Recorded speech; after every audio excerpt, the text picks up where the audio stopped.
आधार card बनी भातार card बनी कुंहार कार्ड बनी गे गोरखी। सभी दोस्तों को नमस्कार प्रणाम। धर्मेंद्र चौधरी ऑफिशियल में स्वागत है दोस्तों आज हम एक आर्केस्ट्रा सॉन्ग लिखे हैं, आप लोग सुनिए और जरूर देखिए कैसा है।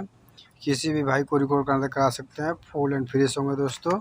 चलिए दोस्तों देरी नहीं करते हुए हम चलते अपने मुखड़े की ओर। आधार कार्ड बनी कुंहार कार्ड बनी, आधार कार्ड बनी भातार कार्ड बनी कुंहार कार्ड बनी गे गोरखी। आधार कार्ड बनी भातार कार्ड बनी कुंहार कार्ड बनी गे गोरखी। चढ़ल जवानी में लेबे जे माजा छिनार कार्ड बनी गे गोरखी। चढ़ल जवानी में लेबे जे माजा छिनार कार्ड बनी गे गोरखी। दोस्तों ये था मेरा मुखड़ा, आप लोग सुनिए जरूर देखिए कैसा है। चलिए दोस्तों हम चलते हैं अपने पहले अंतरे की ओर। पढ़े के उमिरिया में तू लूट ही लहार गे, लइका नाही बाड़ो तू भगैलो से आन गे।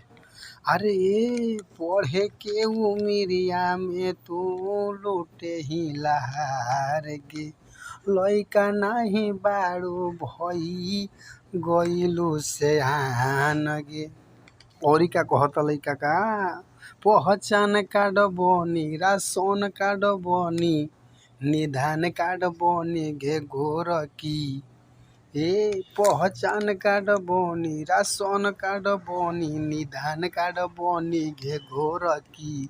चढ़ल जवानी में लेबे जे मजा छिनार कार्ड बनी गे गोरखी। चढ़ल जवानी में लेबे जे माझा छिनार कार्ड बनी गे गोरखी। चढ़ल जवानी में लेबे जे माझा छिनार कार्ड बनी गे गोरखी।